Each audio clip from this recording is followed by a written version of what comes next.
How was your training today?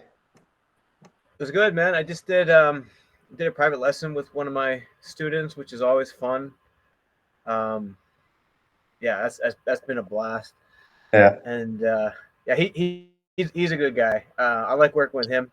I basically like been working with him for like over a year, Mhm. and he kind of came from the traditional approach, and like everything's fucked up, for him, and like in the best way. Like he just doesn't know what to do.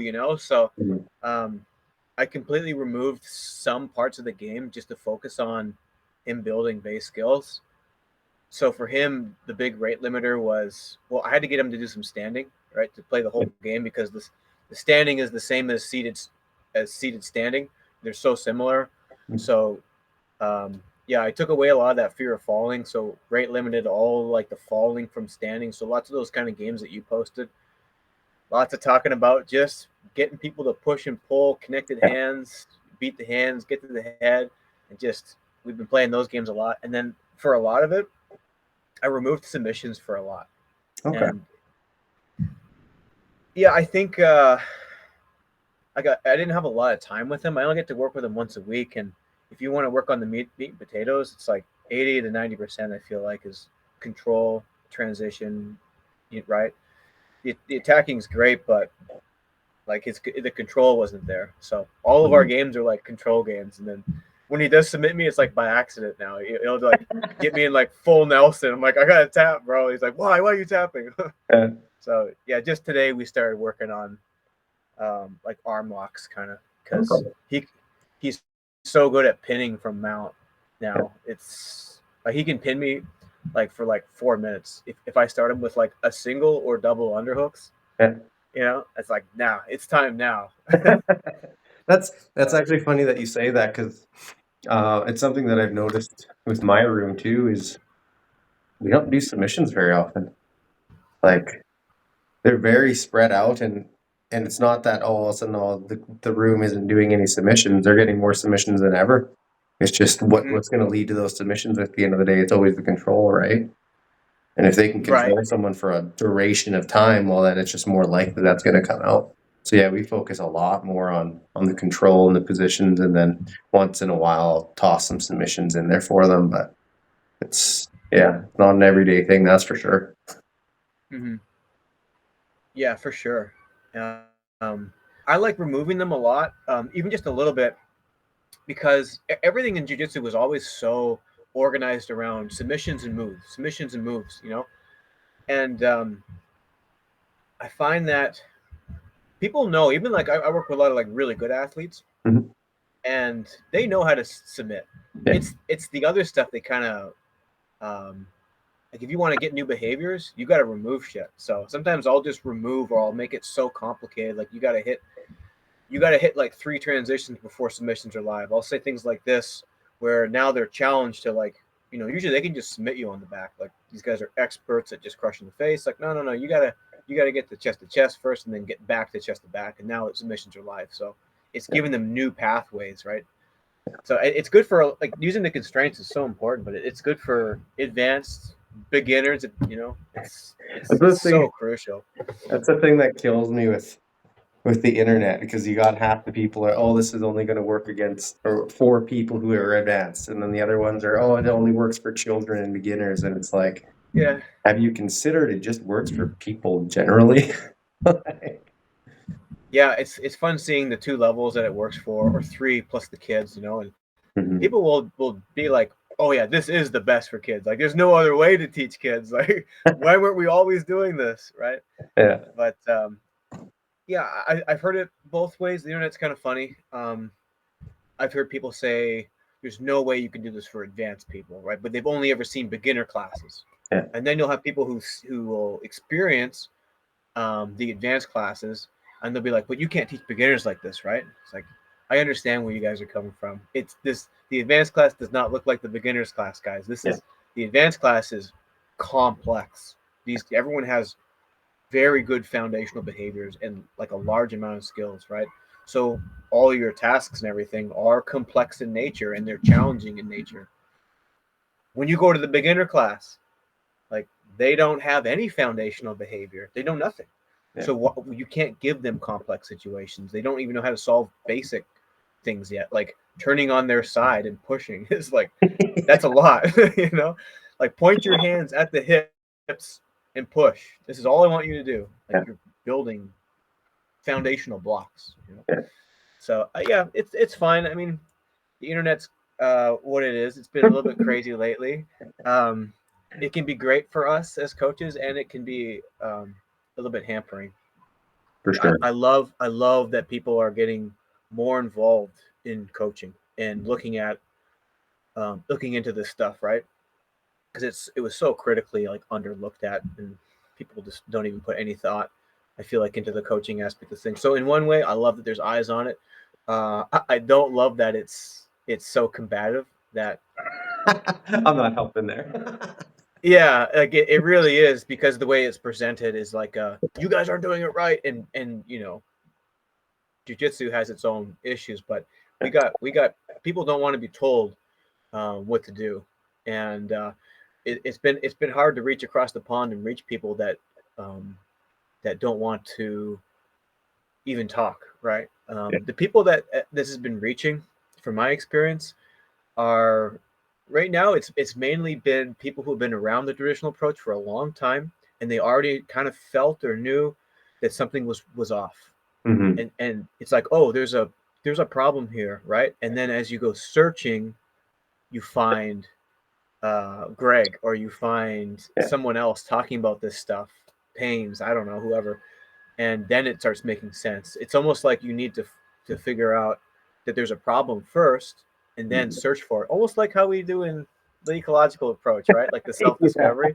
You got to give these guys a problem, and then they think about it, and then it's like, try and solve it Yeah. rather than just give, give. Because Well, that's the thing. Yeah. Like it's the people who actually start to question, like, is this truly the only way that we can learn? Right.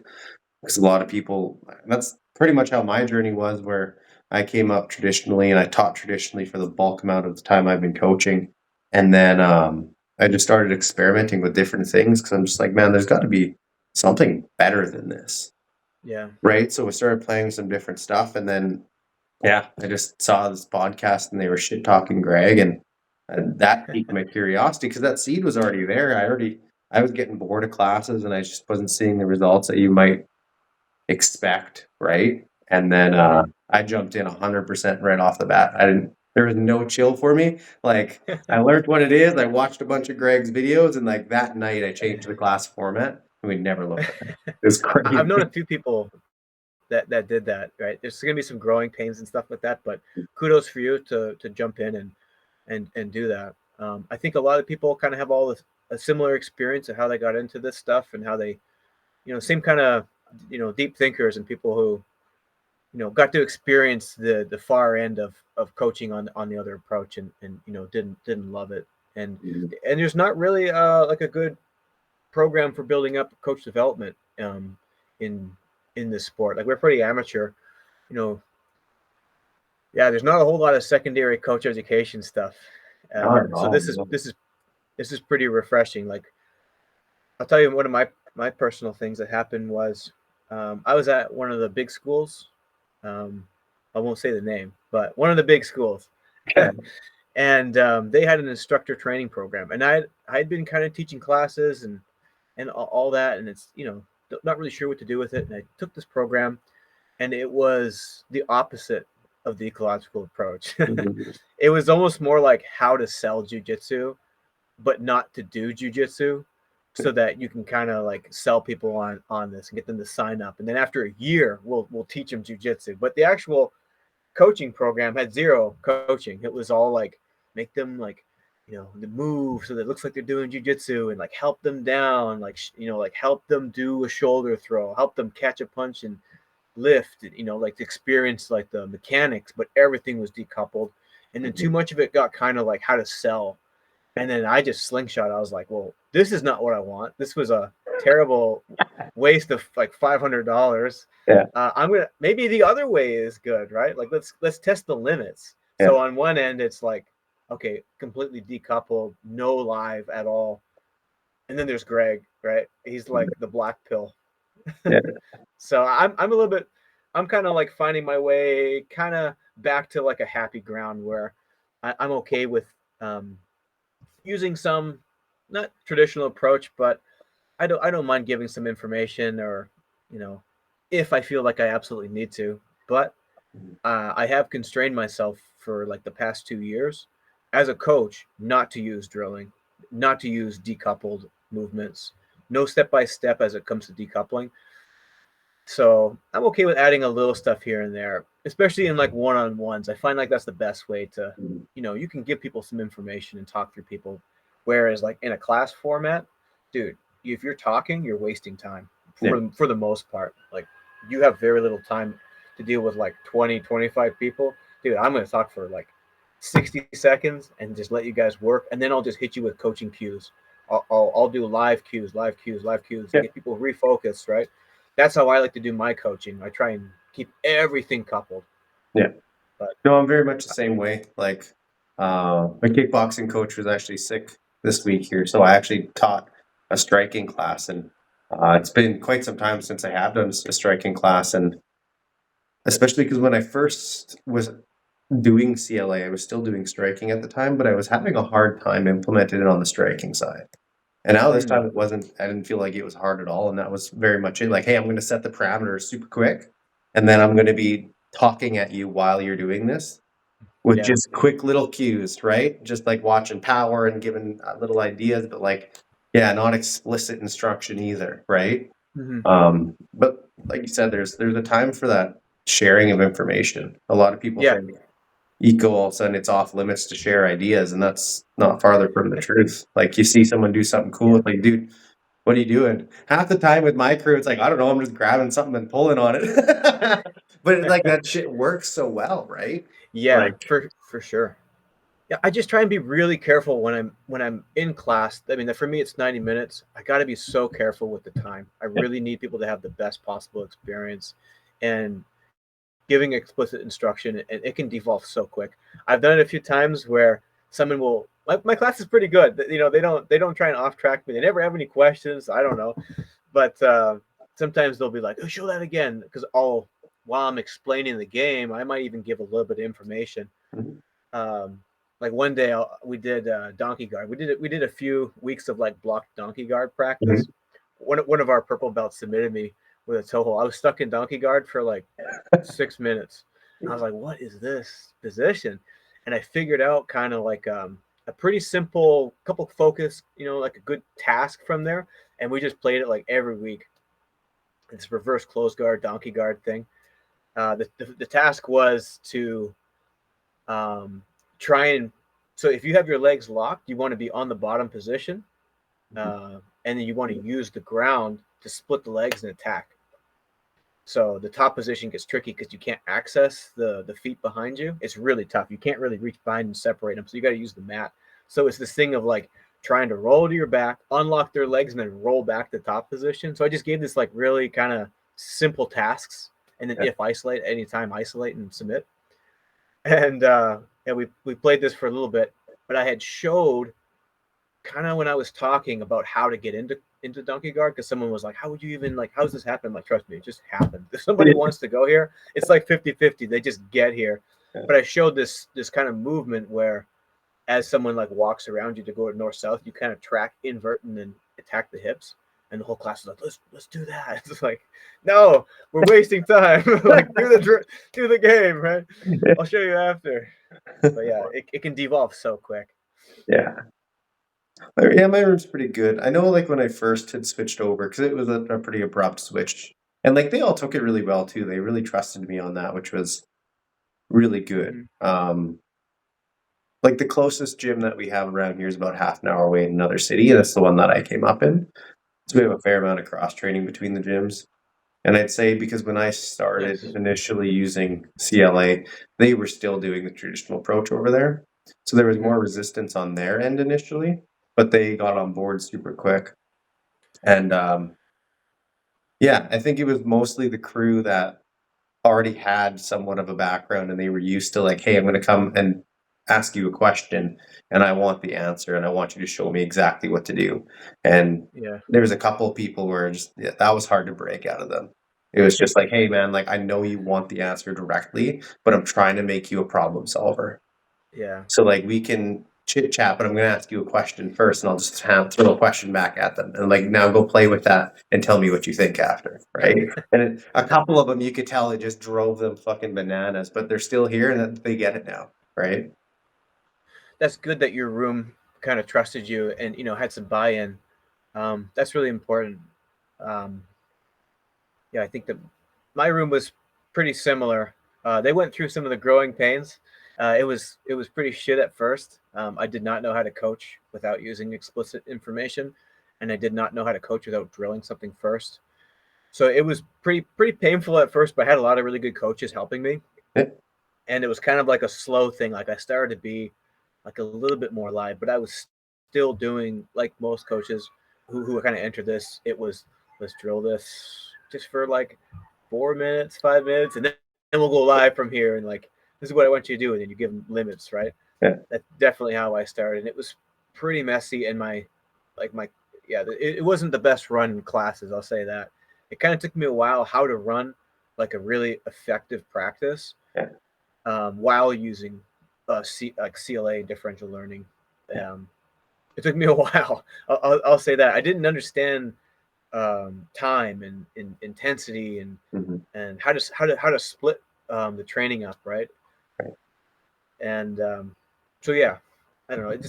It took a while, but my guys were pretty appreciative that someone was like doing a class like that, and then the kind of the word grew, and I was really lucky that my gym was just kind of letting me do this, Yeah. right? At the time, there was some backlash online from Greg, and it was like ecological approach started to get a little bit dirty, and it's like, damn guys, I'm trying to like learn this stuff, and people are saying this is shit and Yeah. all that. So I'm really glad that my gym was able to like kind of let me go through some growing pains, and like I just need experience as a coach, like especially for me doing it completely different. How long had you been coaching at that time when you made the switch? Uh, I mean, I started teaching classes of blue belt back in like 2013, and they were crap. I was terrible. I was trying to I would show like rolling back takes, and then like half my class couldn't do it. And I was like, they just all suck, I guess. I don't know. I have no idea what I'm doing. And I took a bit of a break from coaching. Kind of got back to it in like 2019, Mm-hmm. doing mostly like privates and stuff, and just trying to figure out a way to do this, right? So I think I started doing this class that I've been doing. I think I started late 2022. I've been doing it for about 2 years, this class, and this was basically from its first inception was CLA only. Yeah. Before that, I was trying to do. I'd done a few seminars and a lot of privates, and I was just trying to implement stuff slowly and just learning about it. I had one of the guys. I'll shout out Drake Roth. He was kind of on this stuff early, and he was early on this stuff.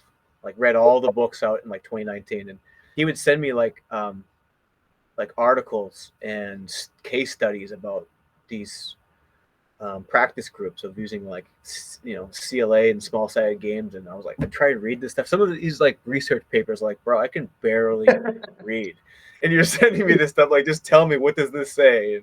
And Yeah. really like sciency, but there was no one really helping with the application of the science and what this all says to jujitsu. And I think that's where like Greg came in and really showed people like, this is how I'm adapting, and like currently this is where I'm at. Yeah. And he Yeah. gave That's out a lot for free, which is crazy. still Good from for the him. day. Yeah, and I mean he's done a good job, because let's just say Greg is probably like one of the only black belts of ecological approach for jiu-jitsu. There's nobody else at his level. There's maybe a couple other guys that are at that level, right? And he's not coaching at a black belt level. He's coaching a bunch of like white belt, blue belt, maybe like a few purple belt coaches, like as in like if that skill was for coaching this way, right? Yeah. So he's not giving you all the stuff that he knows. He's not telling you his personal experience of what he had to go through. He'll give you snippets, but he gave the internet and like the coaches just enough to start. And now he's probably just sitting back watching, be like, look at all these. I can't say that. Look at all these guys, like fucking everything up. And I wonder how he feels about it sometimes. If he's like happy that people are just trying and being on the same path he is, a couple of years ago, or if he's just like they're doing it all wrong, like But autism overload. that's an interesting point too, though, because it's like, again, kind of what we're doing with our people. We're putting problems in front of them Yeah. and then guiding them to solve those problems. And he's doing the same thing. And it's probably very interesting if I were to warrant a guess, he probably sees a lot of the same things popping up from a bunch of different areas. Right. And that can kind of give you an indication of like, okay, we're on the right track because everyone's finding like very similar information as they get better and better at this. Right. Like, I see it too. yeah, it's very interesting. Like when we had first started DMing a little bit and we started talking about metastability, it was really interesting because then I started thinking about my practice and I'm like, fuck, man, I wasn't even necessarily aware of how many like positions that we routinely play in our room, and it's because they're metastable. It's just like a natural thing, but you just weren't really aware of it until now. It's like, Yeah. okay, I understand this concept more now. Now I see that we're already doing it, but now I have that tool and that understanding, so I can even do it more. Right? Yeah. Yeah. We weren't taught to look. We weren't taught to look here, right? Just like the ecological approach is like, search here. This like have a problem, search here for the answer. We were never really told anything. It was always like move solutions. Yeah. So it's cool that once they start talking about this metastability, it's like now I'm finding it everywhere. It's informing my practice so much. Yeah. So I don't know. Maybe I'll just like talk about it a little bit because you just referenced metastability. Um, so one of the things that Rob Gray says was that there's monostable and metastable, and monostable is um, there's so little solution space that you end up basically having monostable solutions. You can call them attractors, but really it's just monostable. Think so range. So range in boxing is like jab heavy. If you're too far, that's monostable. Metastable would be you guys are closer, and then you have so many options. Like maybe not the jab, but you've got hook, uppercut, knee, shot. I mean, there's so much stuff that you could do from that range. Yeah. It just increases the amount of attractive options. So he theorized that most of your training time should be done in metastable positions. This is because really what we're trying to do when we're talking about building skilled athletes is that we want to present them with positions where they have a myriad of attractive options and learn which one to use at the right time. That really is skill when we come down to it. That's why we talk so much about attractors. Like if you have a guy that has an attractor, like it can be good to have a stable solution, but you want multiple stable solutions. You don't want a stable solution that's an attractor because that will actually take from the learning. So for me, like from especially my room where I'm dealing with a lot of like pretty good athletes, guys who are pretty effing serious. I see that's what I'm looking for. I'm looking for attractors, and I'm just trying to break them. As like I do that pretty much every class. It's like, okay, this guy's has a stable solution, but he's not picking up the other information I want him to see. We got to constrain him either individually or globally and get him to see this position and see the other options, right? That's how I look at making skilled athletes even more skilled is finding these positions, identifying them, and then getting people to act in these positions to give them more and more attractive options. Yeah. So like for us, like I think we talked about the big one. One of the biggest ones being just hands like anywhere around the hips, bro. If you are connected around the hips, especially on the backside, like you have so many opportunities for action. So you want to like point that in different ways. I got people like Sam Geyer, who's really good. And if he gets connected around your back, like you are just going for a ride. He's able to pick guys up because he's strong. He's really, really strong. And he just destabilizes you to like your face first. Like your hands don't even like touch. Sometimes they'll like you'll get like this much. But he's like super good there. So for me, it's like, okay, he's got a skilled outcome there, but I need him to see other stuff. I need him to see other stuff. So it's all about constraining somebody like that. Right. get them to segment towards a mat instead of a huge lift. Get them to switch connections. Get them to, whatever, do something else. Another big one was like the foot flat. We talked about entangled legs. Yeah. Really, I'm finding that just like coaches talk, like between you and I. You know how we deal with submissions. It's like if you look at a principle of play, one of the principle of play is like if at any time you can isolate, then isolate, right? Because it almost trumps the rest of the game.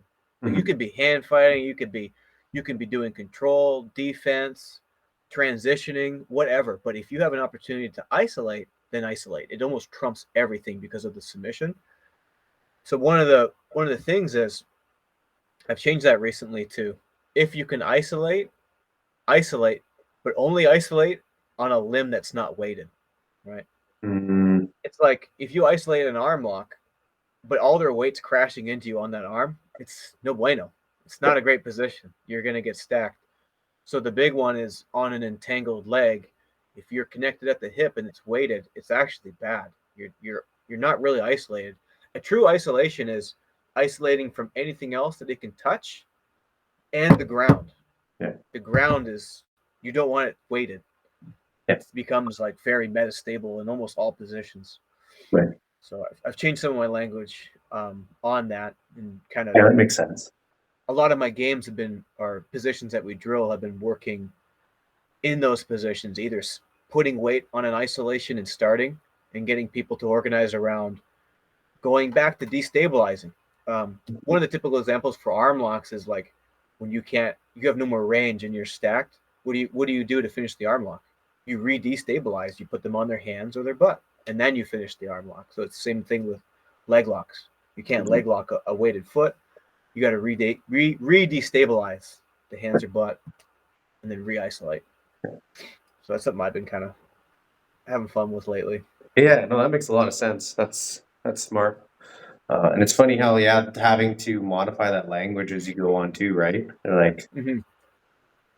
yeah, because then you're learning as a coach too, right? Which people, Yeah.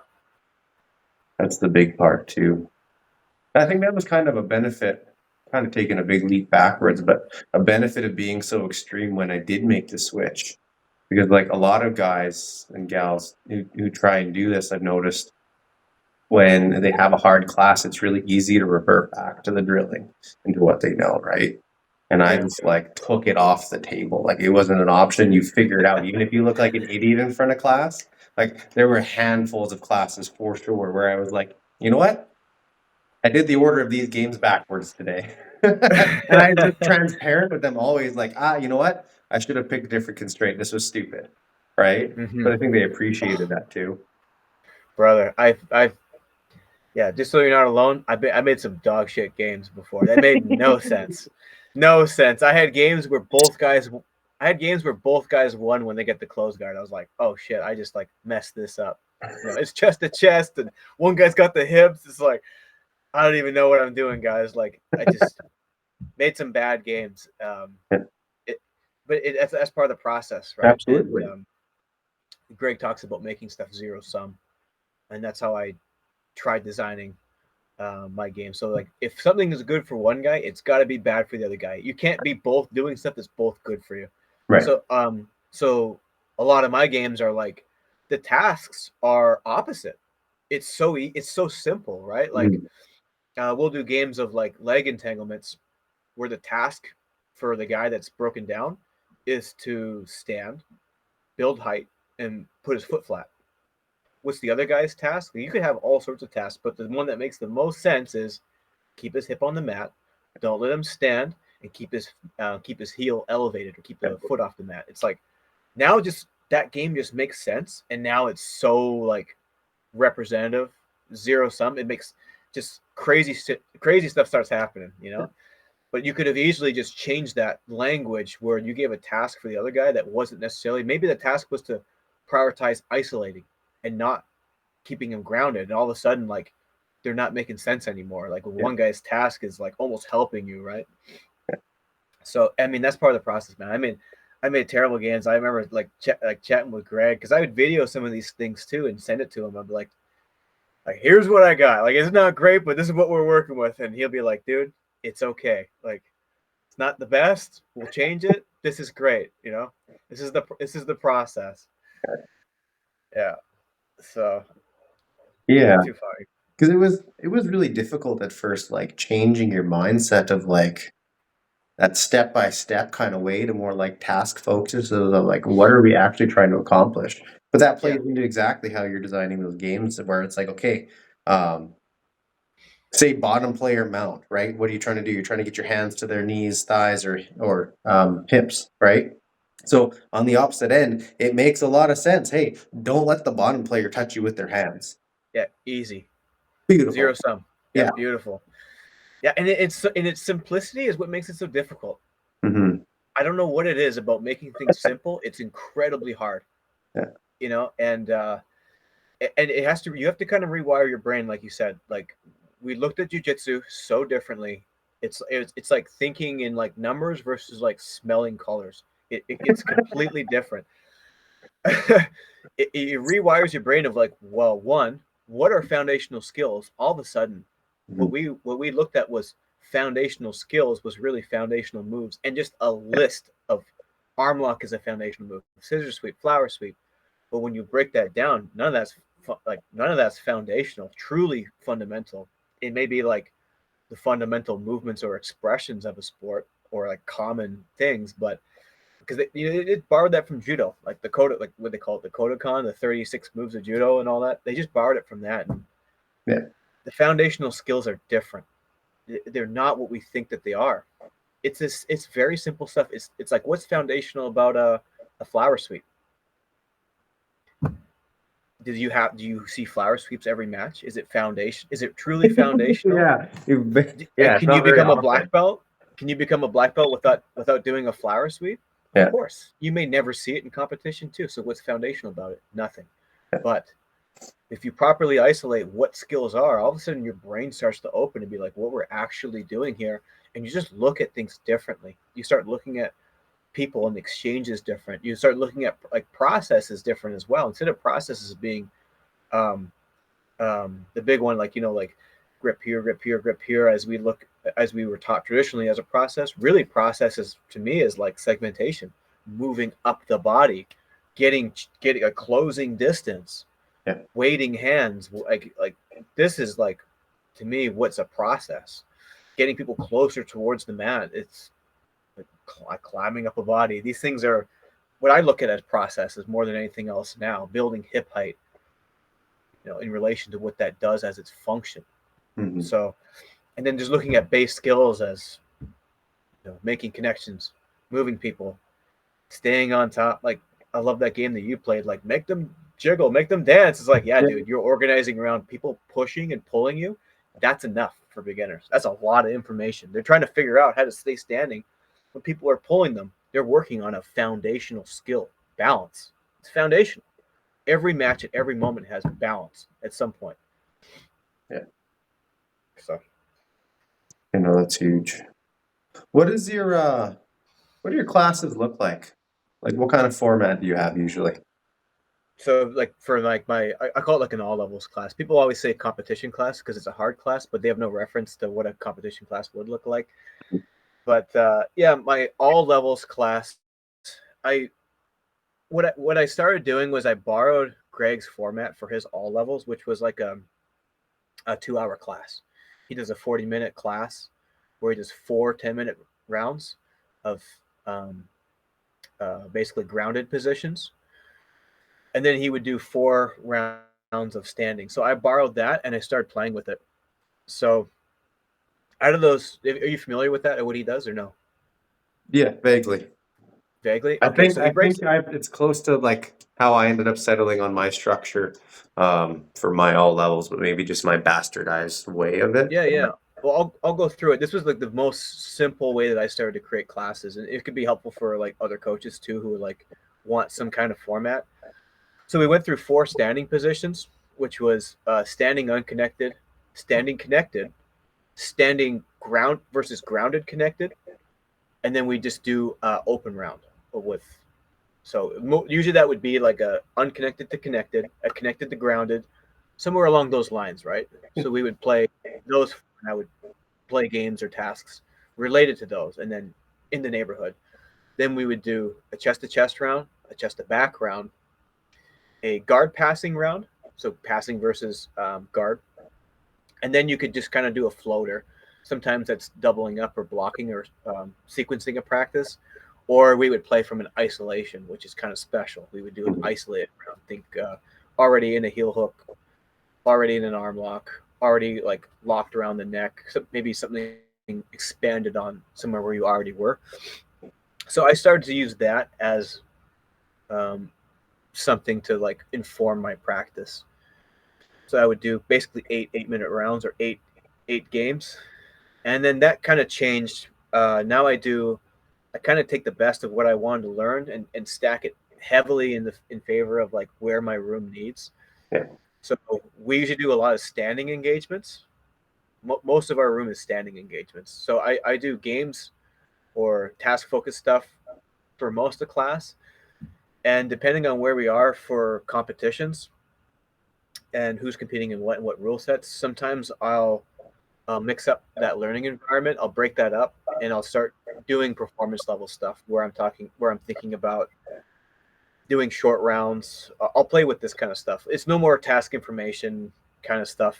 It's usually just trying to drive performance depending on what we need. Sometimes we'll play on the wall.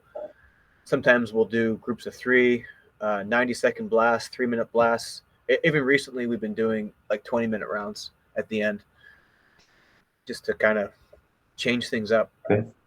So I got a pretty big box of tools that I play with now. I still use that kind of 8-position structure Mhm. kind of macro. And I'll make sure I make sure that I'm playing the whole game so that everyone is working on skills in relation to the whole game. There's never a class where we don't do guard passing, pins, or standing, and it's I'm making sure that everyone's always working on those skills because I mean it's unconstrained rolling, but just let's just say rounds. People will just choose what they want to get better on, which is not a bad thing, but it usually becomes like attractors and working on Mhm. stable skills. These games for me are just to either add new skills or disrupt the system. Right. That's what they're good for. Okay. Interesting. Yeah, no, I love the bit of playing the whole game every day, right? I think that's Mm-hmm. kind of the biggest thing I picked up from because I've never actually talked with Greg about any of this. Like Hmm. I very much discovered it and was like, hey, there's enough free resources out there, I'm gonna hammer it.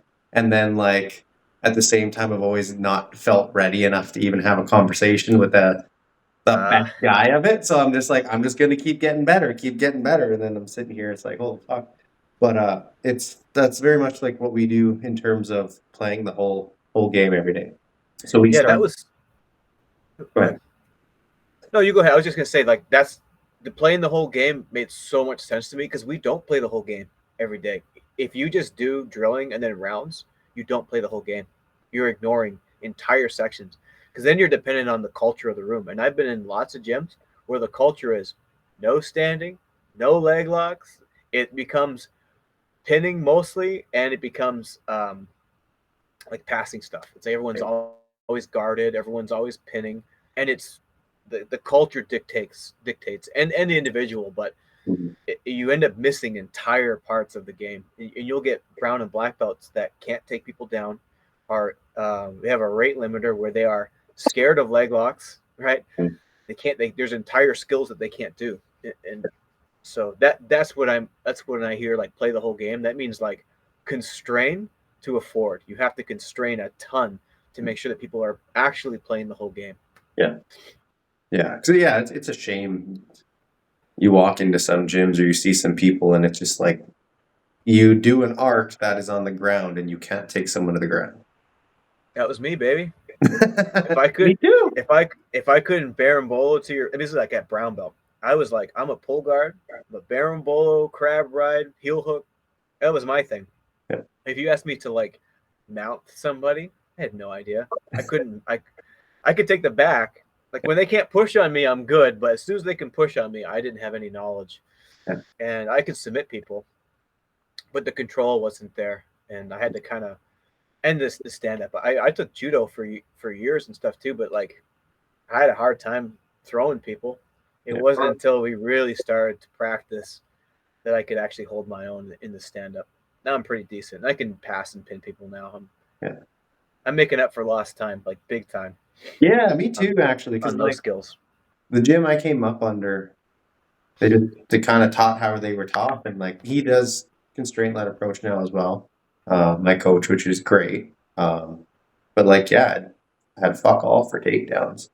And yeah, I'm making up for that now too. Like, I feel like my stand up's pretty decent now, especially because my class doesn't have a choice. They get good at Yeah, it, and it's normalized in the culture so quick. So like, yeah, they're like, I have one student that just gave him his blue belt not too long ago, and like, I'll go out to Edmonton, right? And my buddy Joey swore up and down. And Joey's a very good black belt. He competes almost every weekend. He also does the constraint led approach. He swore up and down, he argued with us that Torin had wrestled throughout his youth. And we're like, good no, job. dude, it's just the fucking stand up that we do every day. And like, he just couldn't Yeah, believe it. And yeah, good now I'm job, like, coach. yeah. And now I Hey, just I'm like, glad. every day I'm trying to get out there to wrestle with Torin because he's so good at it. And I'm like, I'm going to out wrestle the wrestler, quote unquote, and like those little Yeah, side missions. And yeah, making up for some lost time on my end for sure. I'm gonna give you a fist bump because you're helping change the culture, make jiu-jitsu great again.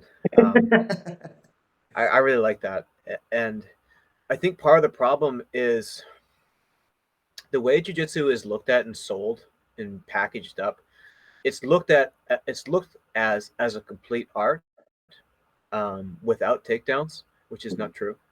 There really isn't much for pinning either. The passing is very good. Like you'll get great guard passers, when you get on your way to black belt.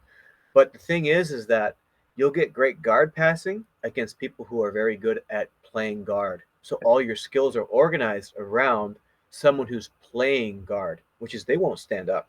Yeah, When you introduce stand ups into the ecosystem, or someone who does not want to pull guard, it changes things drastically. yeah, And yeah, that's a big problem. We gotta get our guys good at pinning while they pass. And 100%. Well, even yeah, just like one of the scourges that I see, and it pisses me off all the time, is just the willingness of most jiu-jitsu guys of like, I'm going to fall and concede the bottom position just to get someone's back. Like that drives me just nuts. It's like, dude, if you're in like a top modified mount position, why are you falling over to take someone's back and now they're on top of you? Stay the fuck yeah on that top of them and pin them to the floor. Make their life miserable. And then if they decide to start going towards their belly, flatten them out on the floor. Use gravity, dog. it's because it's cool. It looks cool. I was Yeah. I was attracted to that stuff too. I was all about rolling to the back from 3/4 mount because I didn't know how to. Well, I didn't know how to pin. You didn't. Yeah. So like that's an attractor. If you have people that are doing that, you need to show them or get them to experience how to pin a dude flat to the mat and smear his ass. And then they'll fall in love with it. But Yeah. when they don't have, when they feel like, I get guys telling me all the time, bro, I have no mount. I have no idea what to do with mount because they're missing a framework there. They don't understand about hands, what hands can do for mount. They're pretty damn powerful. If they can touch your hips, you're basically not in mount. You're at the line of the hands, and I don't care. You've got so much in. Like if you're mounted on me and I have my hands on you, this is no gi, by the way. There's zero chance that you're holding me unless you're like 300 pounds. So then you got to deal with push. You got to deal with basing, motion, knee retraction. You got everything in place. So really, if I can touch you with my hands on it, and I have inside position, even though my frames are bent, you are at the line of my hands, whatever that range is. Yeah. Mount should not be shown. This is a tangent. I'm like Sam Geyer right now. Mount should not be shown as a position without having space under at least one or both arms, in my opinion. When they show mount, they should show having an underhook, having something glued to the head. When they show you in the traditional approach, it's usually like a guy. If you look at like the IBJJF, what scores mount? It's like a guy sitting up, and the other guy is like bro, That is not mount. That will score you 4, but that is not mount. You cannot hold that position. Yeah. It's I say it's a fake position, right? Like you might as well just bail. If you can't get those hands off of you, there's zero progression about to happen. So you better move those hands and pin them quick because they're out of there. So you even see it at a high level in nogi stuff right now, where guys, how they get out of pins is they give up their back because giving up the back is strong, especially with ADCC because it negates all points. They give up the back, and it's like, bro, I don't care. I can defend with my neck. I never give up this on the back, and then I just spin, spin, spin until I turn to face, and I push on your hips, and it's impossible to stop.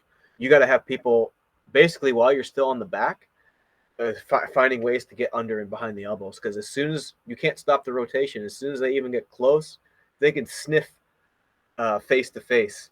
They're gone. You know, Yeah. they just use the mat and out rotate you and then push. It's like, dude, you can't pin people from there. Even with the body triangle, they can still just end up in your guard. But yeah, that was a little mount rant. Something I But discovered. Had a it is tism funny moment though. there. Like if you look at how you were probably taught mount, how I was taught mount, how everyone's taught mount, like it is taught to be a lot more complex than it is. And the simplest thing is like, dog, make sure their hands never fucking touch you. Yeah, And then that sets up your offense too, because you start getting the hands away from center mass. Well, guess what? Now you can get under the elbow, you can get under the armpits, you can isolate further.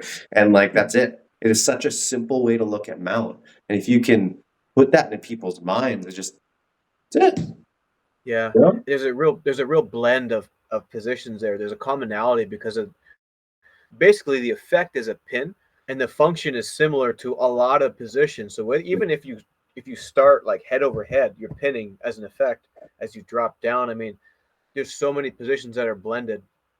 Um, One of the other things about mount is we never get to mount without an underhook. We always like think of any guard pass you like almost ever know. Uh, it ain't happening when they got the hands on their hips, dog. It always happens off of like an underhook or double unders or something, right? So it's usually when people like lose that and then they get touched on, right? Mhm. I mean, shit. Like, look at the Donaher guys back in 2015. What they figured was like, okay, these dudes can't like. I'll let people mount me because people can't pin, and they'll just lay down. Guys, what would they do? They would hop into mount, then they would push, do the kipping escape, right into a heel hook, right? But it happens because of this. It if they would have just let this happen, there ain't no kip and escape. There's nothing you can Yeah. do. No way. Yeah. It's So We had a guy in my gym who he actually teaches my Sunday class, and he's huge into Danaher still. And it's like he teaches with the CLA, but not 100% because it's very prescriptive. Like I'm trying to get you to go to the specific technique still. And that was it. Like he came into our gym having a decent understanding of heel hooks at white belt, and he fucked everyone up. And I was the first one brave enough to like, here, have my foot. Let's figure this shit out, right? And then everyone is afraid to mount him because, yeah, you kip out into your legs. I'm like, bet yeah, I need to get my mount better. So I just mount him on purpose until I figured it out. You know, yeah, like that's it. Now we just force people to figure those problems out by sticking them there because of like the historical or experience, right? yeah, yeah. I used to just get to mount, and then I'd be like, nope. As soon as I feel hands, I'm in like knee on belly. I need more distance, which is not great. I mean, you're not identifying what progression is and what Mm, control is, so you go back. I mean, it's not great. But as a coach, if you saw that, or now if I always see myself, back at whatever level I was at, I'd be able to like identify for and be sure. like, this is what's going on here. Let's move you towards this. Let's teach you what progression looks like, Yeah. and we'll use that as our north star of like what action do we want to take? Well, if we teach our students true progression in all positions and what it looks like, they at least know what they're doing, you Yeah. know, as whether it's defensive progression or offensive progression. Yeah. They need to know what progression looks like, not just try this, try this, try this. If they're just trying moves, to what outcome? Yeah. So it's like people get confused about that. It's like we don't teach moves, we teach outcomes. Yeah, dog. Like I don't care how they do it. If they're progressing, that's what we want. Yeah. Progression as in like lines of the body or levels of defense. Like to me, like if you're flat on your back, if you can get on your side, that's progression. Yep. People don't even know that. They just think like I'm still gonna try and sweep this guy from bottom mount or like from bottom half guard. It's like, have you tried sitting up? That's progression. Have you tried getting on your side? That's progression. Have Yep. you tried standing up? That's progression. It's that inch by inch, right? Like Yeah. working towards it inch by inch. Doesn't matter how small it is, as long as you're progressing towards the right direction. Mm-hmm. Yeah. Yeah, and it's tricky to identify sometimes like who's progressing and who's defending because it can be kind of tricky, right? Like we'll go back to mount. We've been picking on mount. If we're in mount, you're mounted on me, and my hands are on your hips. Who's progressing? Who's likely going to progress, and who's defending? That's a you're progressing because you have your hands Yeah, on your hips. That is the precursor to escaping, right? that's right. And what do you need to do to progress your position? I gotta get those hands off the hips. You got to get the hands off the hips, right? Yeah. There's nothing you can do to progress if my hands are still on you. Yeah. So it's like, okay, I'm in mount. In the classic view is like the mount guy's winning. It's like, yes, technically, but Not for long. not for long, man. Like, look, you got to look and identify what that progression looks like. Mhm. For me, that bottom guy's about to. That's progression. Hands on the hips, progression. You got to remove those to go. Um, I don't know. I keep hitting on mount today. I don't know why. Picking on it. No, it's good. It's just It's one of my favorite positions. It wasn't before. So, I think you see that actually a lot with people. And they're like, oh, I don't like mount. I like side control. It's because your mount sucks, dog. You don't understand it. That's why. It's because you can't keep it. But once you can keep it, fuck, is it a versatile position? yeah, and maybe we could do a better job of that. I struggle with what kind of language I want to use with other coaches in my room. Greg's done a good job of basically he doesn't use any common terms. He uses chest to chest, which is like the most basic way to Yeah. talk about a variety of pinning. And maybe it makes more sense if you can kind of connect all pins within a framework.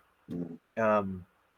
I struggle sometimes with what kind of language I want to use. Like I use drills. I very rarely use games. I try not to use games anymore because it's kind of like people be like, "Oh, he's an eco bro" or whatever. It's like, bro, we drill. We drill every day. Trying to use some. I try and use some like Tony Robbins mirroring tactics. Just that we drill, bro. We drill. I drill. Whatever.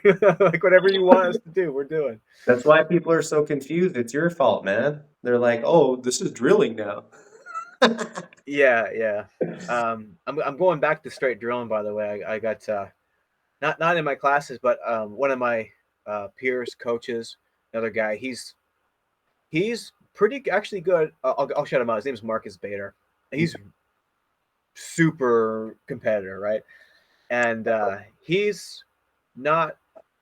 He's a really good skeptic of the ecological approach, which I love. I like when we can talk about it, right? He's done enough information. He's done enough classes where he knows kind of what our classes look like. He knows that we're using specific information as far as using tasks, constraints, right?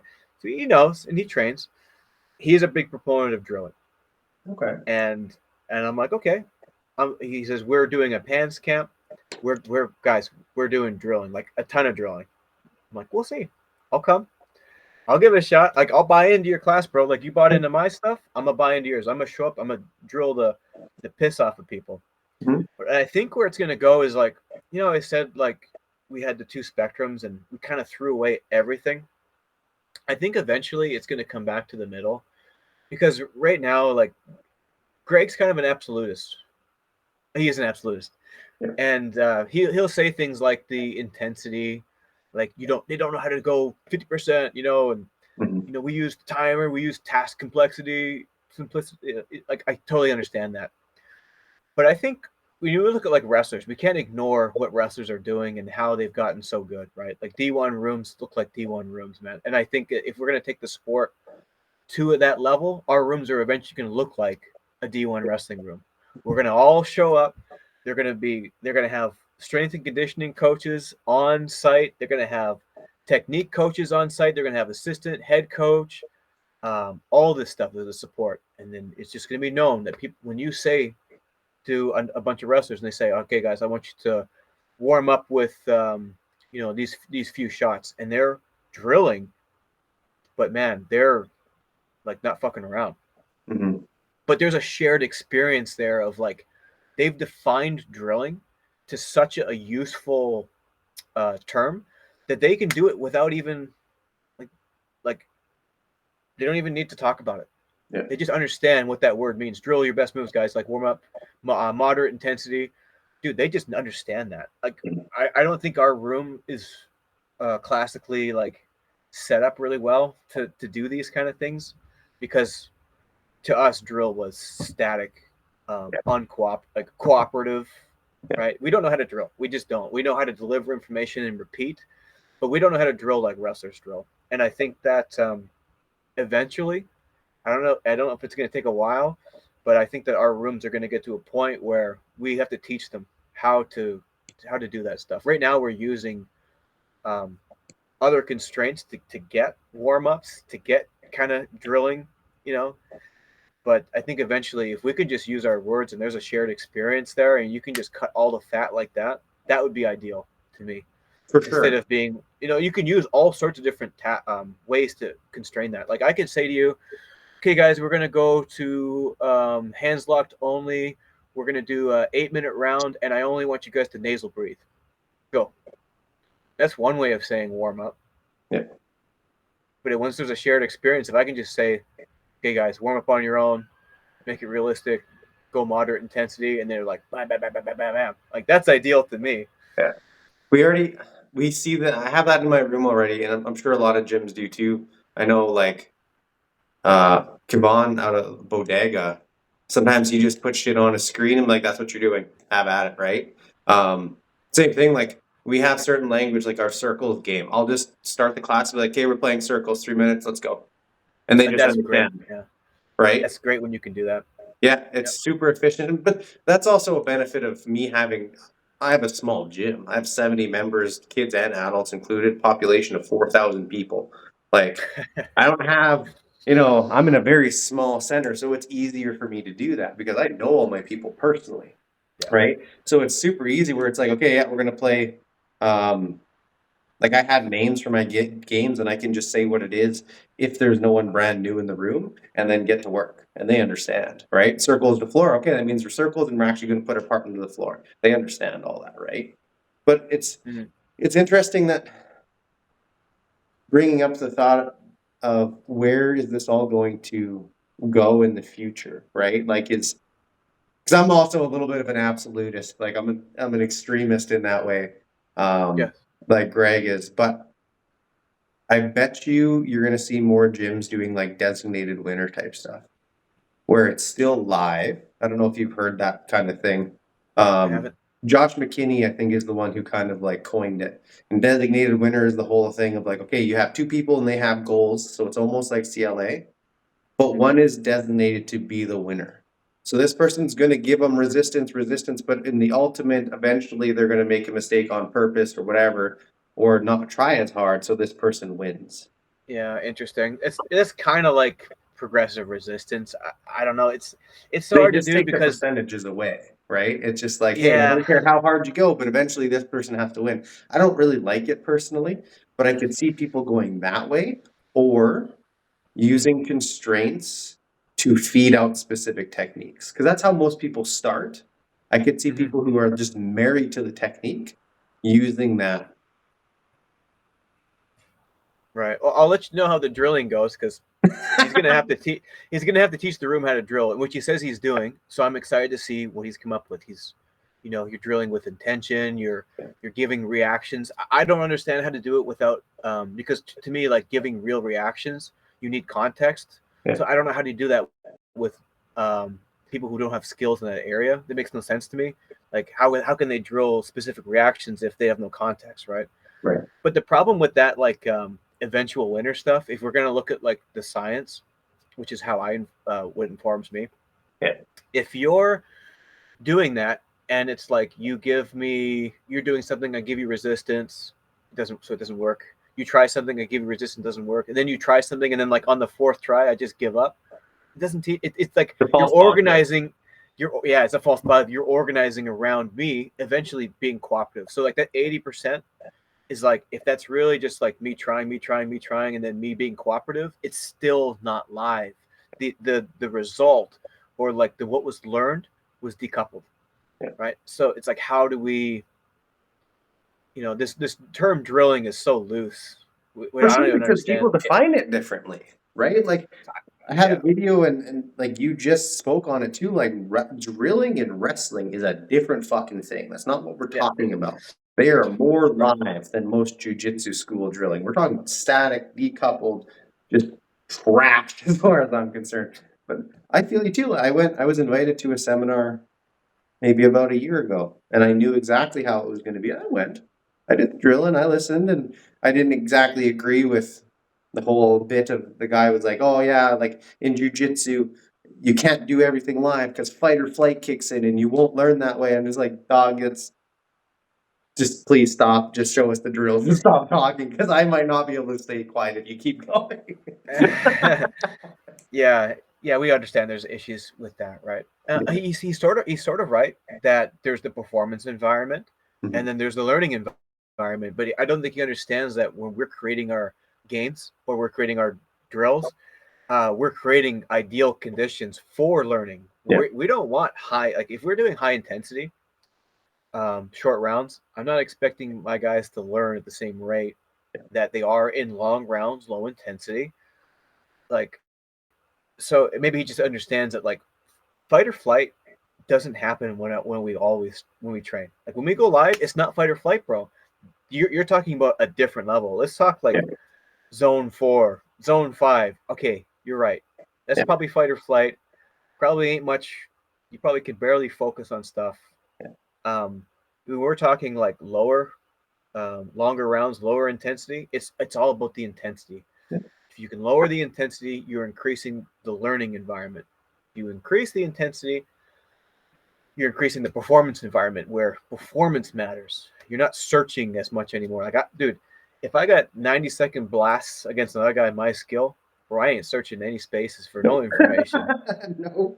You know, I'm breathing. I'm hard breathing, and I'm just thinking about simple tasks. Yeah, Get his ass to the ground and hold his ass down or strangle him. Like, yeah. I'm not thinking like, which position. Like, can I always keep my like, his knee pits covered while it's like, no, dude, I'm not doing like complex tasks. Like my information is basic at that level. So Yeah, he's not wrong, but he's just.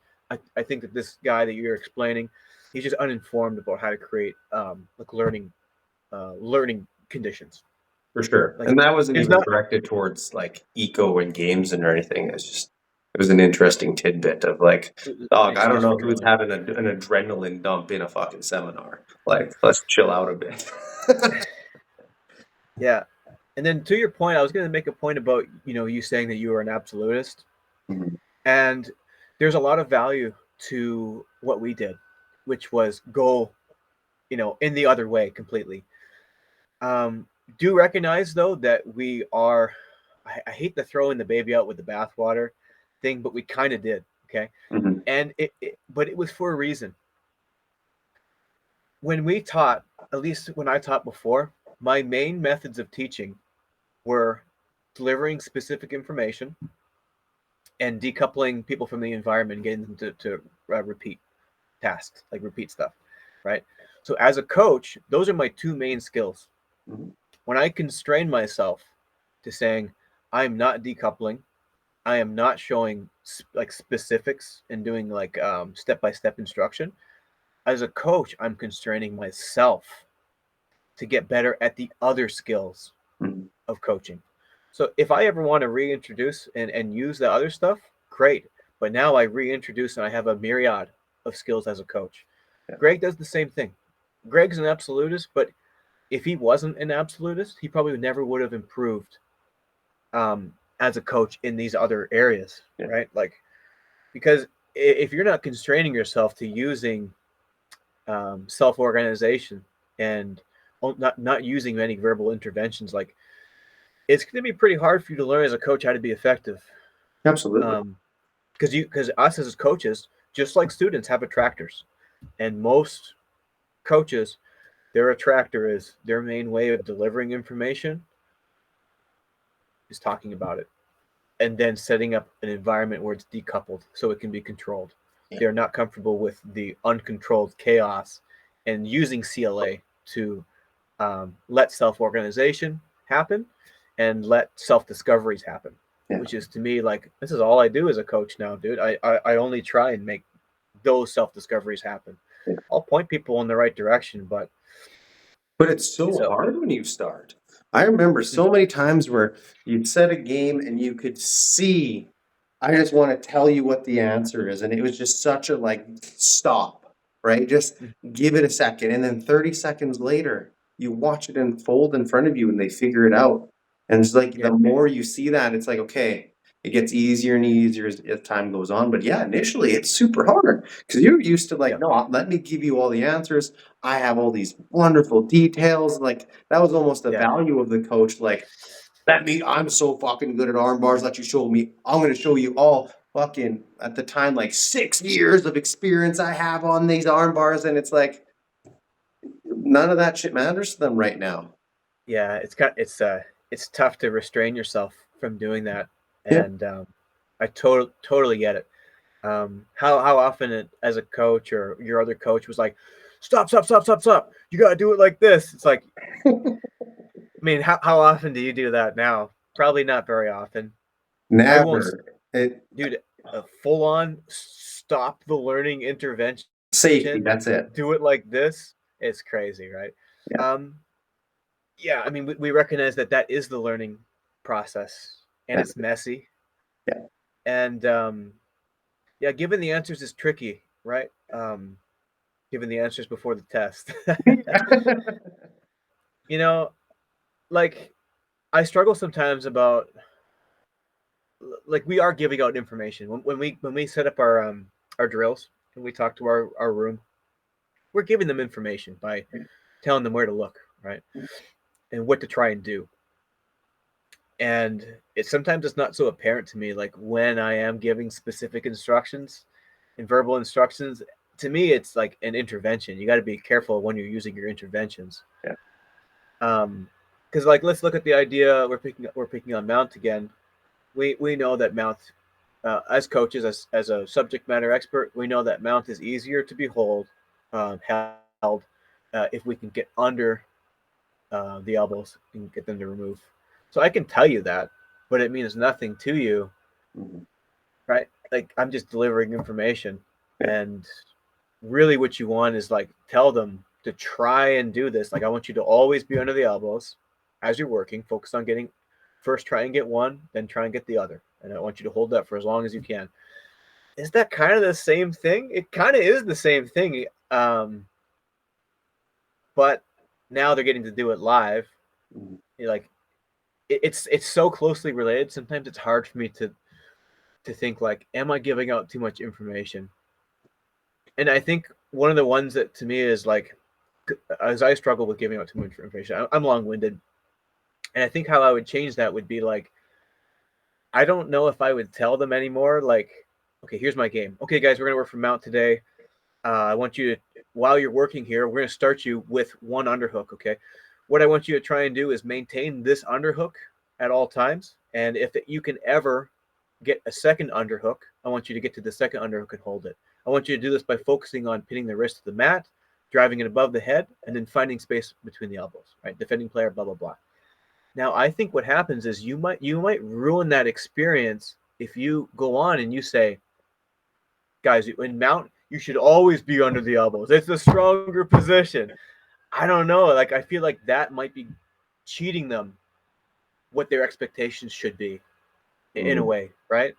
Like, I think that was the moment I went too far, when I just told them what their experience should be, Right. not where to look. So, like, kind of what we just talked about there. So I'm pretty careful now. I'm catching myself sometimes being a little bit too long-winded and saying what this experience should feel like or why we do this. Um, I think if we remove the why more often than not, it's probably better, Yeah. because we always want to tell our students why, why are we doing this, coach? It's like, I ain't telling you. I'll tell you the process. I'll tell you everything else, but sometimes that why just takes up a little bit too much time, and it might remove from that experience that I really want them to have. Yeah. Because I don't know if the self-discovery is happening so or as organically if you tell them what to expect. Mm-hmm. Does that make any sense to you? That's what I've been And struggling with recently.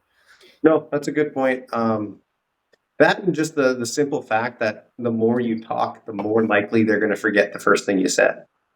Like you see that with kids all the time. Like, because I came up primarily teaching kids and then got into adults later on, right? And you had to be sharp as a tack in your explanations for kids because it depends on the age group too, but they'll be fucking counting the dots on the ceiling.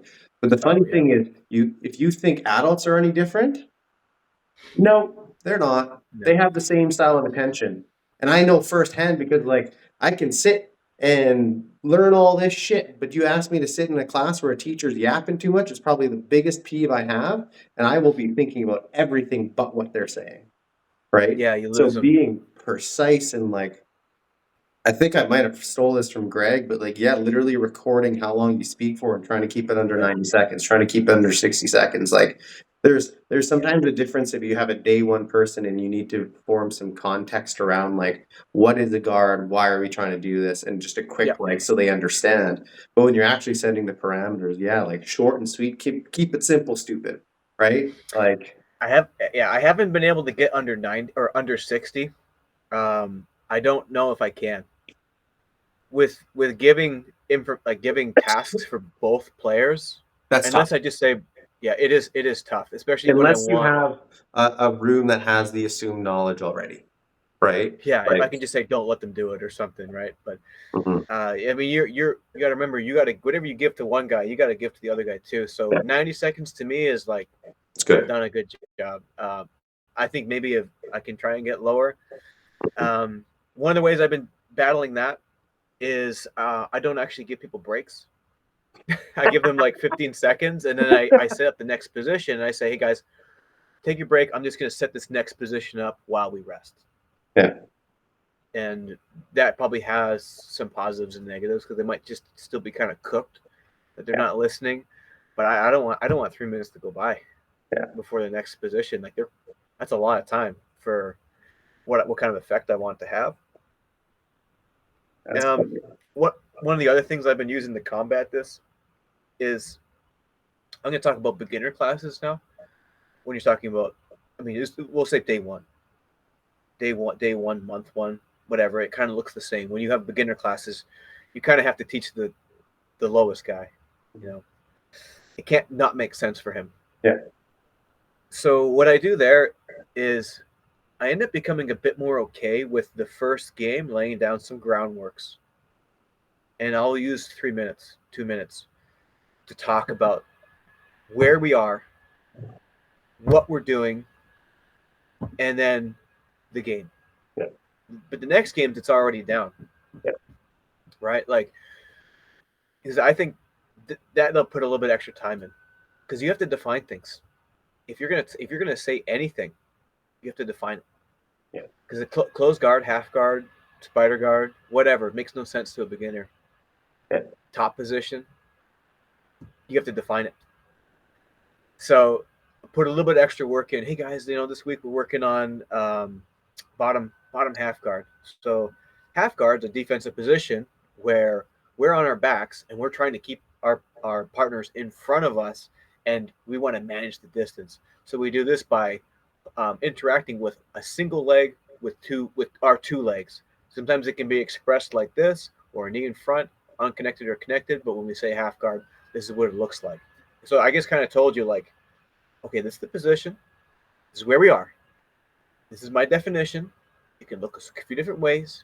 Here's the basic function of half guard, manage distance, right? And then you might say, like, today we're going to be experiencing half guard from a few different positions. And, game one, your first task is to get the hands on the mat or get to hands connected, whatever it is, right? But put a little bit of extra groundwork in, and I think it will clear up the next 2, 3, 4 positions and whatever you're working on. I think that's actually really important then you don't have to feel like they're completely lost. And also, when the class first starts, it's when they have the most attention. You Yeah. know, it's when they can absorb the most. That day one guy, when he's done, a 6 minute round, bro, is probably smoked. Probably not that receptive to information anymore. We got to be kind of careful of that, and that's also why I stopped doing like 8 games in my all levels. I realized that like after 45 minutes or an hour of this stuff, people can't stay on task that much anymore unless you're like very well trained at staying on task. Like even myself, dude, I'll do 3 games. And I'm like, dude, fuck the constraints. I'm like, I'm going off right now. So I do try and remove um, tasks a lot of Right. times because people get smoked, dude. Yeah.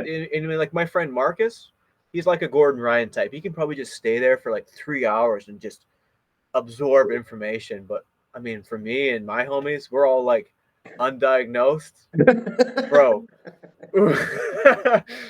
I got like I got you a little bit of time, and then you Yeah. lost me. So Yeah. Same. too funny. Yeah. But That's something I've that been I've really like. Go ahead. that's something that I've actually noticed as well in myself. I didn't always do the best job laying the foundation in the context of why we might do things, especially with newer people, right? Where you get towards the end of the class and they're like, oh man, like I feel like I did a lot of really cool things and I can continue to do them, but I don't know why the fuck I'm doing it. It's not that they Yeah. directly said that, but sometimes I would get that feeling. And I think I've really improved lately in, yeah, laying that framework of like, okay, we're gonna play from a guard position. I always was good at defining what a guard was, but like, Yeah. why does the guard exist? Why are we trying to get Yes. past it? All of these things. And like, I was very aware of the language. Like a sweep means fucking nothing to people. Define what a Right. sweep is, but then Right. setting up the overall like landscape of what we're doing, I think I've gotten a lot better at with new people. And it's, Mm-hmm. yeah, I've seen a big difference in that. And people remember shit better because then all of a sudden they have the landscape, right? Right. Um, that's a great point. Telling people where we are, and like so where we are, define what it looks like, the position that we're playing from, what it looks like, and then if you just tell them the function of what we're doing, the function of close guard, the function of top half, then it's like, okay, the rest of the games should fall within your conceptual framework of what the function of this position is. Yeah. So that there is no more why. Why are we doing this, coach? Why are we sweeping? Because the function of a guard is to use our connections to either isolate or become the top player. Mhm. You know, in manage distance first. Second is use our connections to destabilize, become the top player, which is a sweep, so that we can get on top and own people. So you just tell them the function, and that was clear for me because I got to tell you, when I was trying to teach close guard, I couldn't tell you what the function of close guard was. I was like, what is this fucking position? I don't even know. I just know moves from here. Yeah. What's the function of close guard? I don't know. Yeah. So once Greg helped me with this greatly, um, but like, yeah, the function of close guard, like what is this connection? What's this connection doing, right? Um, and then you just tell people this is close guard. This is what it looks like. This is its main function. Now these are the drills that we're going to do, right? And everything should make sense within your framework, right? So a lot of those guarded positions are the same. It's manage distance, Yeah. use our connections to destabilize, use our connections to isolate. It's almost always the same. It just looks different Yeah. a little bit, right? Some connections you have more mobility. Other connections you have a lot less mobility, right? Mhm. Some are more vulnerable to pinning. Um, yeah, just it made a lot more sense to me when I started to do that and lay down some frameworks. If you got to teach Monday through Thursday, lay down the framework on Monday, rehash it on Tuesday. Yeah. You know that's a good way because then you won't have people. I mean, I have so many people come up to me that just tell me like they don't know what to do from this position. Mhm. but they don't understand the function of the connections they make. We're making shapes that have functions, guys. Yeah. So there's my other rant about conceptual frameworks and then this is the sweet stuff as coaches, right? Like we have to think about this stuff. Um, it's not just moves anymore No. for you and for me. It's what are my frameworks? What are my conceptual frameworks? What do I want my students to do? And like, what are we doing? It's so crazy that like I didn't understand any of this stuff, right? By the way, I really like your games online. I've been watching them. Thank you. Uh, please do more. I love that. That's the thing that I like the most. You see what kind of content I'm putting out. I don't know why I'm putting it out. It's like I'm putting it up for myself. It's what I'm interested in is the coaching. So I just show what it's like, what I'm doing, interacting with my room, right? What kind of language I'm using. It's what's interesting to me. I don't know if there's a market for it, but I'm trying to speak to me and my peers. So when I see you doing that, I'm watching like, how's he talking? Like, you know, I get nerded out. I'm like, who? Yeah.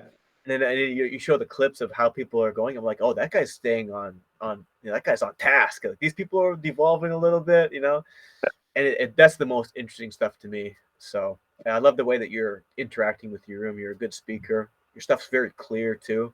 Thank you. Not, you don't use a lot of sciencey language, and I like the way that you show stuff too. I'm usually kind of careful about like what I show my students. Yeah. Sometimes I'll show them complex stuff as I'm talking. Other Mhm. times I won't even show them anything because I don't want them to like copy me. Yeah. So Yeah. I nerd out about like what's he showing people as he's talking. What's he showing? Mhm. So I like that kind of stuff. I nerd out about that whole interaction, and that might sail over like a lot of people's heads online that maybe aren't coaches or just they're just ecological. They don't like drilling, whatever. Yeah. They see that they may not see that very interesting, but I see the complexity in what you're doing, and I see all the choices that you make.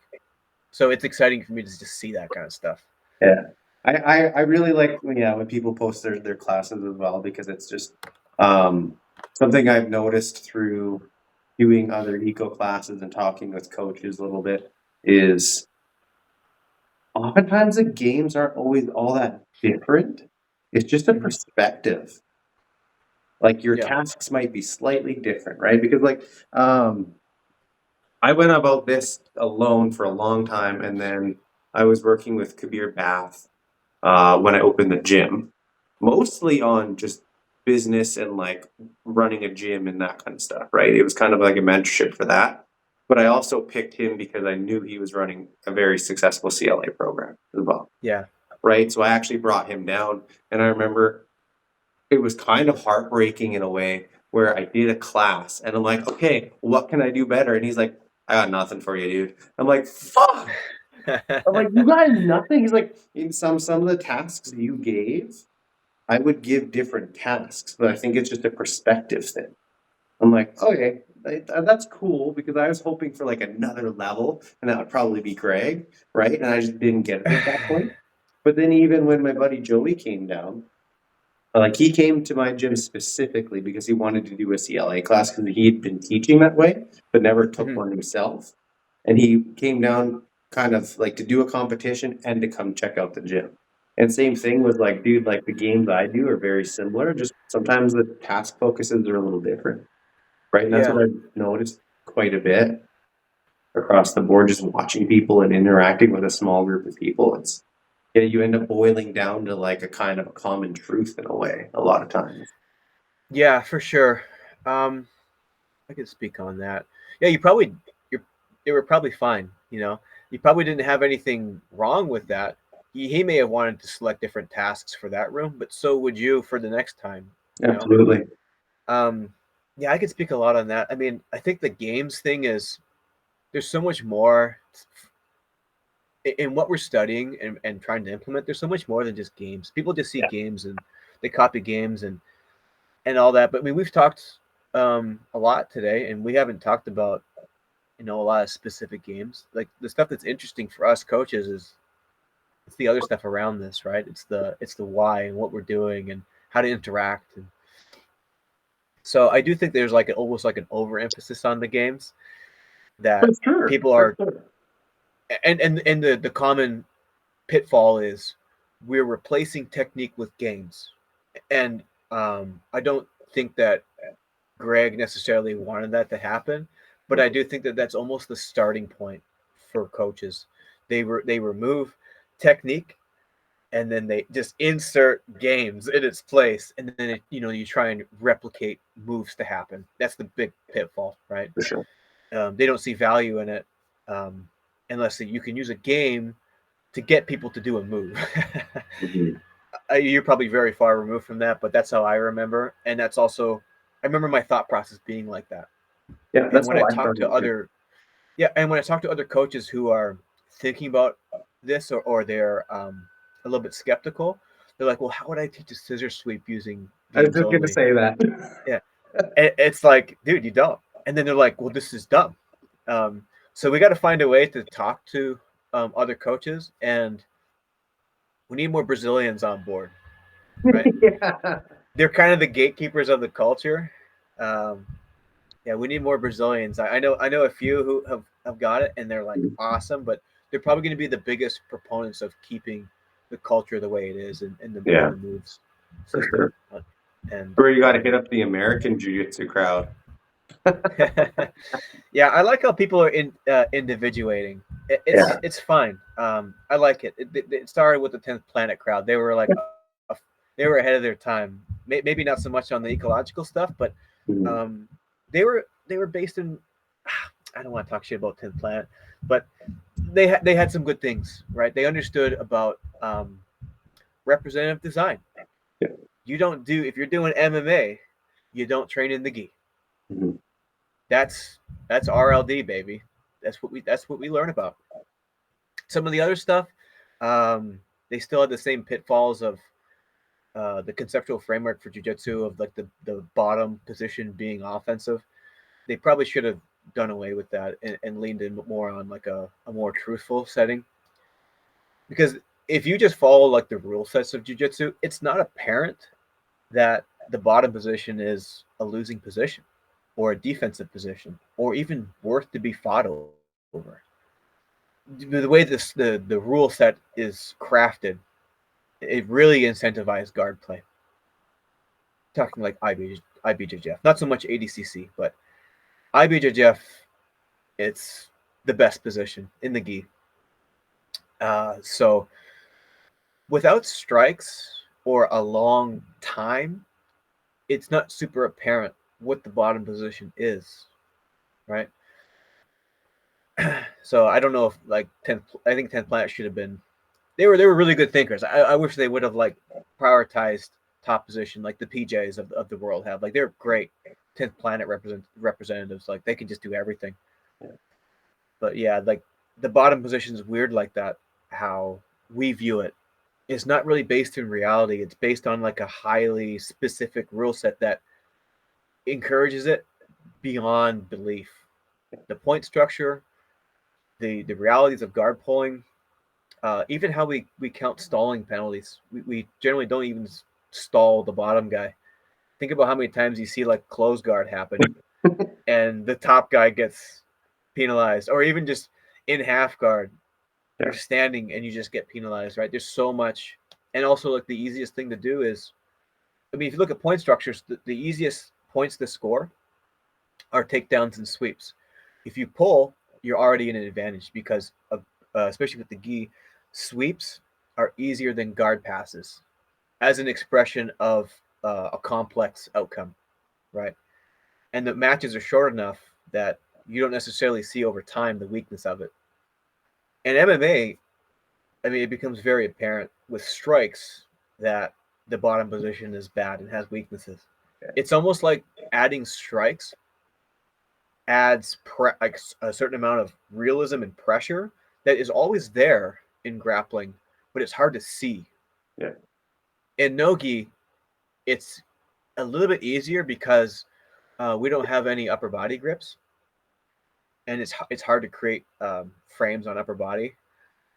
So you can actually fatigue people pretty fast using top position. It's actually quite a bit more apparent that the bottom position is weaker than the top position. Mhm. You know, another rant. Sorry, but Well, no, I completely agree because competition is just basically another constraint on us, right? Like that is yeah, going to play in largely to what the sport or art of jujitsu becomes is what is the predominant rule set, right? yeah, yeah. And if we want to have an effect on the culture, we have to understand what the culture is and why it is the way it is, and Mm. what are ways that we can actually perturb that for a better outcome. Yeah. So that's why I say we need Brazilians. We, otherwise we'll just never reach that crowd. Yeah. Um, that crowd will always be the same. The Brazilian IBJJF crowd, they just don't see a problem, right? Mm. What we're doing. So yeah, the game's kind of broken. If you look at like game theory, uh, the guard pulling and the way the points are expressed, it almost breaks the game. It'd be like so like zero sum should be how you design a game, just like how we do in our games.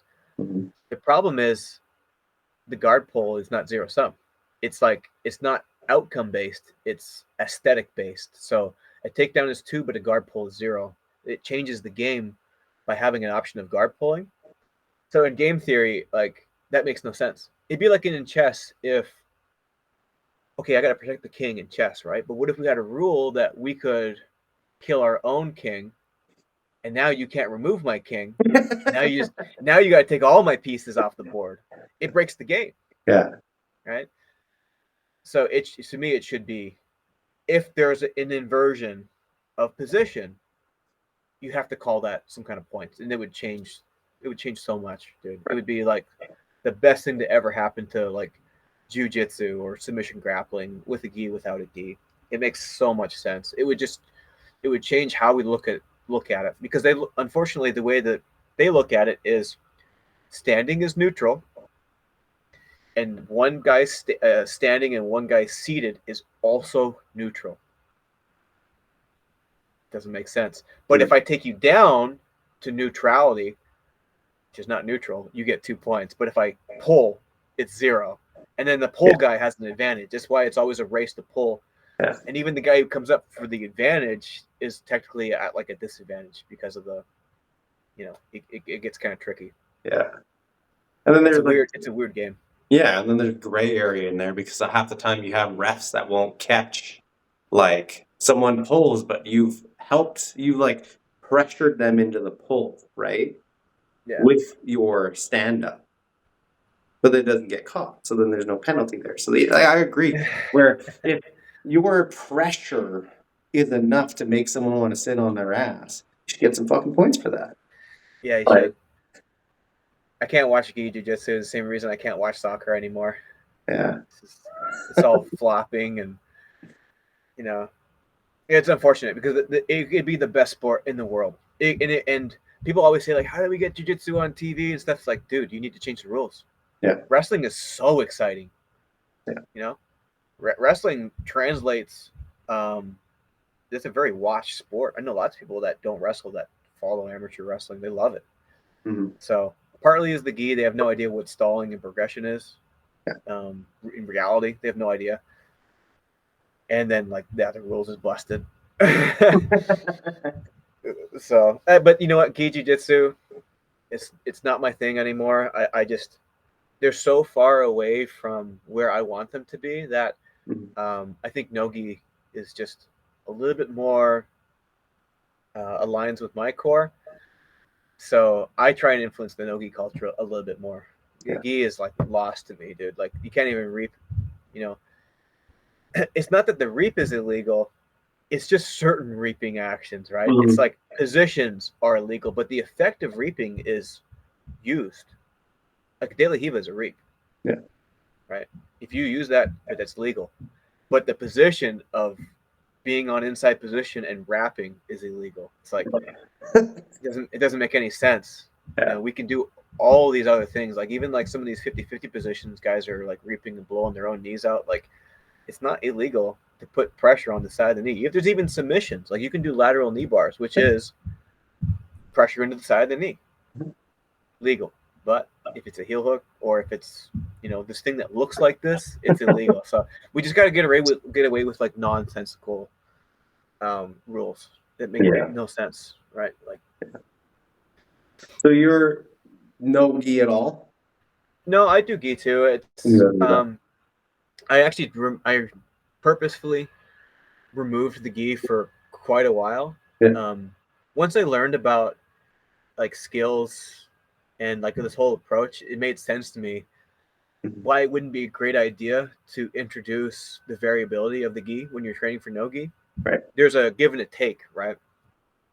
So I went pretty hard in no gi, where I was like, I don't even want to feel cloth on my skin, dude, because I realized it can mess with you. Like if I'm learning to body lock pass, we learn that skills are something that just they need variation, but they need a constant updating, and Mhm. it's like a it's a self-organizing process. So I need to body lock people and just know how that feels in different ways that they push and pull.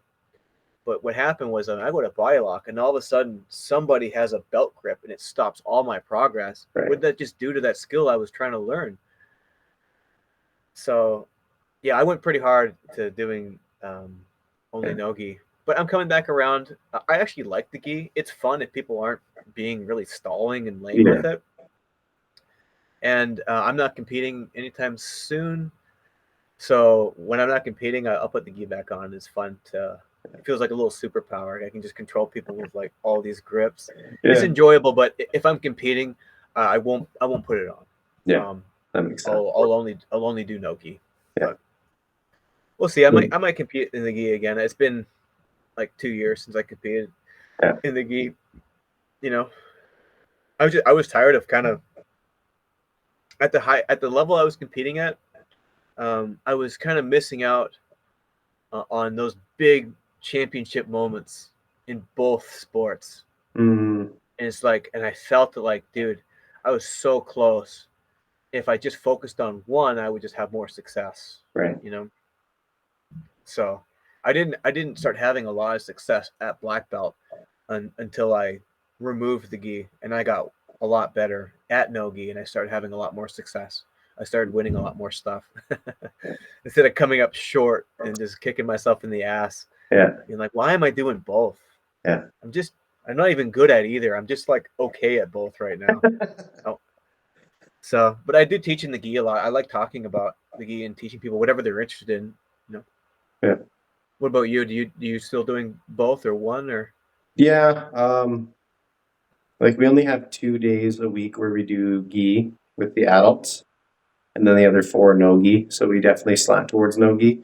And like I've got a couple holdouts who like the gi more, but they Mhm. are way outnumbered by the no gi people. People vastly prefer the no gi here, and I as well. I like no gi so much more, but I like to fuck around in the gi once in a while. Yeah, And then it is fun. the kids do actually 100% gi. Just because when I was doing younger groups, it seemed like just having a uniform kind of put them in the frame of like, okay, I'm ready to work now. But I've played with actually aligning them more with the adult schedule now that I'm starting to have some kids who are getting old enough to make that transition. So I'm Hmm. looking to maybe bring them more in line with adults where they only do gi twice a week and then everything else is no gi. Because the no gi skills are very transferable to the gi, I find. But the For inverse sure. isn't always true, right? Like they don't look like when people throw on the gi, they don't look completely fucking lost. So yeah. My friend Hayden Buckner, he owns a gym here called the Academy Eden Prairie. It's an affiliate of my home gym, and I actually do most of my training there now because it's a no-gi only program. So he got involved with with Standard and Greg got a lot of personal coaching. So Mhm. he when he learned about eco and started doing that, he went full nogi, kind of around the same time that we all did. And but he also has a pretty big gi population at his school. So what he did was he threatened everybody like, okay, guys, we're going to no-gi only. And they like, maybe they threatened like mutiny. They're like, no, dude, like you can't, like we're paying your bills, right? So he thought about it. He's like, okay. So what he did was he implemented a rash guard rule first. And he said, okay, guys, you have to have a rash guard on when you're training in the gi. Okay. And then one Monday, he was just like, okay, guys, this is like gi advanced. He's like, okay, guys, take off your gis. Now we're all in like rash guards and gi pants. He goes, from now on, Mondays are no gi.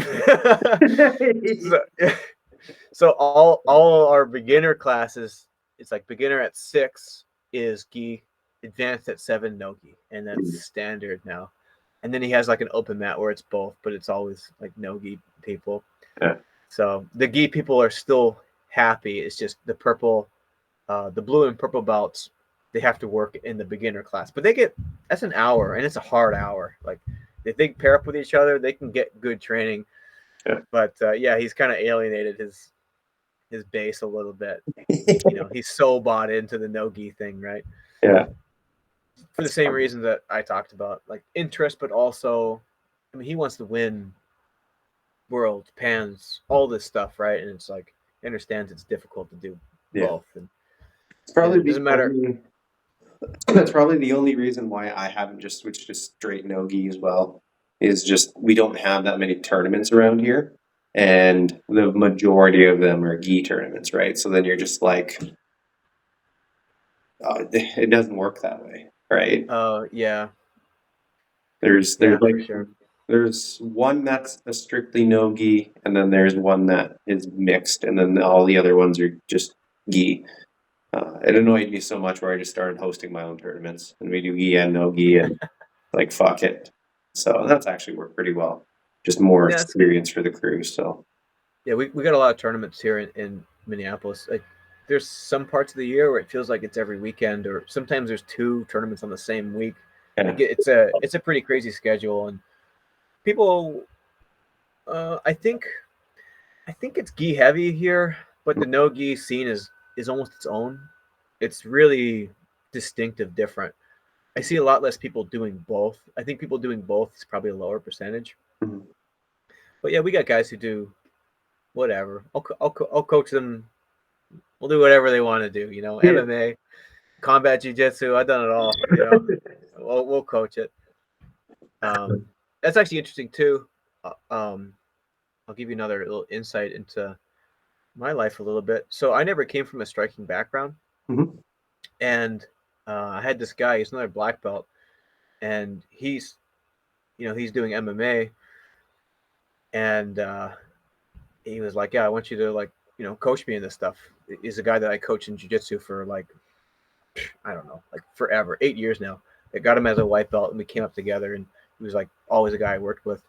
So I'm structuring his MMA practices, right? And it's like I know nothing about striking, so it was interesting using CLA, using representative design, borrowing some frameworks from people, and then just putting myself in the position of like, yeah, we got to train this.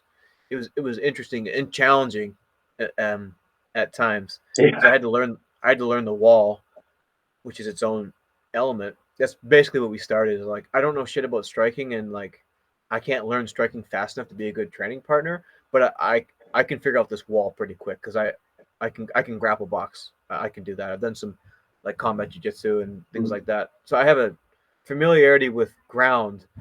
So we did a lot of our practices there, and I borrowed some frameworks and from Sam Geyer, and then we just like rocked like doing different positions. I just did like the play the whole game idea and just using constraints and pinning and wall work, and yeah, it was pretty fun. So now we had 2 fights, 2-0, and we got next weekend. I'll give him a shout out, Luke Powers. He's got his 3rd amateur fight. Nice. Uh, so yeah, it'll be pretty fun in the corner. But he has his own striking coaches and stuff too, and Mhm. we'll bring them in and we'll work together Yeah. too. But it's been fun to be like, I think I can do this ecologically, like Yeah. using constraints led in a really a sport or an aspect of a sport that I hadn't had a lot of time into. Mhm. So super challenging. I thought of this when you were talking about your doing a striking class and stuff. Yeah. So No, yeah, it is it's really been a blast. interesting to like flex your muscle and go to a different sport and see how you can implement it and see like, okay, I've specialized in my understanding of this way to teach in my specific sport, but do I understand it well enough where I can go to a different sport where either I've never implemented it before or I don't have much experience in that area either, right? That's Yeah. super interesting. I did that with my wife now. She wanted to learn how to skateboard, right? And like, yeah, I just set up little tasks for her on a skateboard and then you just kept putting them together and then it started looking like, oh shit, okay, you can ride a board, right? Yeah, I did the same thing for swimming with my kids. Use this riding a bike. I mean, I straight ripped from um, Rob Gray about using the balance bike and Yeah, that's smart. removing not just removing the pedal. It was like it was so good, man. I had my one kid. We got her in like a day, Yeah. not even. And then just recently, my wife was skiing. You know, I was like, oh yeah, we can do this. Put some poles down and like get in between the poles any way you can. You know, Yeah. it's like Yeah. so funny. That's It's cool silly. to use our skills. I would say it's not ideal. Ideally, you want to be a subject matter expert. I think that's like kind of actually pretty crucial.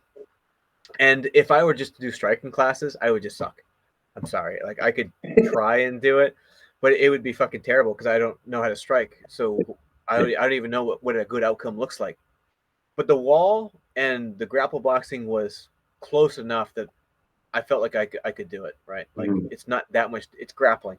Yeah. Right. I understood that. Even clinch work, I can kind of understand. It's just a few different things.